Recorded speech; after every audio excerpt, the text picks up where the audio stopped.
With us, Dilip Bhatt, Joint Managing Director at Prabhudas Lilladher. Dilip, always great having you with us. Now, things have been going fairly good for the equity markets. Even if there's a correction, it's always a mild one. But do you think that now perhaps things are, the markets are looking a little overvalued? If we do see a significant correction, it could be a deep one, and that's why perhaps it's time to book out a little?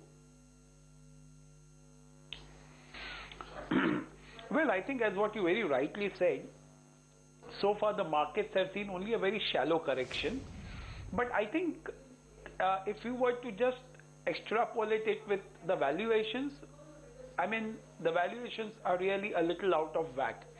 But then the fundamental assumption over here is that for next 2 to 3 years or maybe much longer time, we are just going to see overall a broader trend which is going to go northwards, whether it's economy, whether it's earnings and all that. So markets probably are still factoring that, and as what we have always seen, that at every dip the market really there's a good amount of buying that takes place, good amount of ETF money also coming in the last couple of days, which is seeing a good amount of buying. So I'm not too worried about the correction. There's bound to be correction the way the markets have gone up really one way, but the channel is one of upwards. So even if there is some small correction, I'm not too worried, though I wouldn't even like to take a guess how much it would be, because I think it will continue to be shallow. At best, probably it could go sideways. But this market really, one has to remain invested and see when to buy on the corrections. Moved the finance bill for consideration in the Lok Sabha as well. I reckon there will be an approval soon. You also saw those alerts about JP Power being down 6% because of the deal not going through with Tata. Watch out, I think the management will join us in about 7 minutes from now, so stay tuned to ET Now for that. Dilip, were you surprised with what KN India dished out? One, in terms of the numbers, but more importantly in terms of the loan to the parent. And is that a big disappointment for you as well?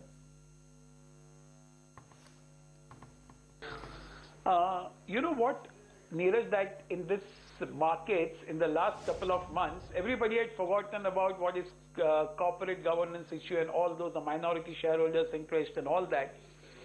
But as what I said, one of the perceptions about this particular group has always been that the cash is very much fungible between the companies. And this is not a very comforting factor overall for any investor. So I think that remains on the corporate governance front a source of perpetual worry for any investor.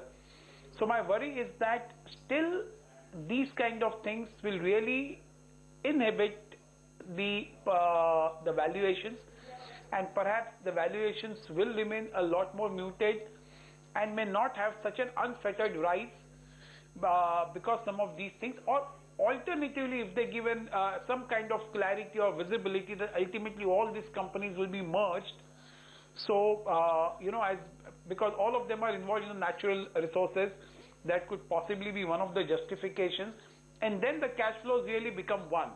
But till that time, I think these perceptions on the corporate governance will continue to cast its shadow and probably will prevent an unfettered rise in the stock prices. Dilip, by and large, it's been fairly okay for mid-cap pharma companies, even some of the large-cap ones. But then, now and again, you get these US FDA shocks coming about. How is it that you would approach this basket? You mean the mid-cap pharma or the pharma company? The pharma sector as a whole. Well, as what you very rightly said, the shocks from the FDAs will continue. I think as the proportion of exports from India keep on going up, they will come under deeper scrutiny. I think that is a foregone conclusion. But no, I'm not really too worried about some of these things.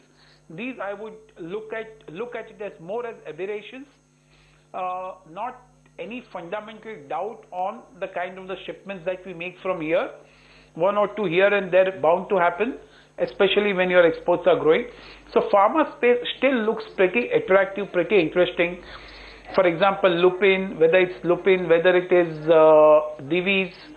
So I think I would continue to look at them, and of course Ranbaxy also looks pretty interesting even from the current levels.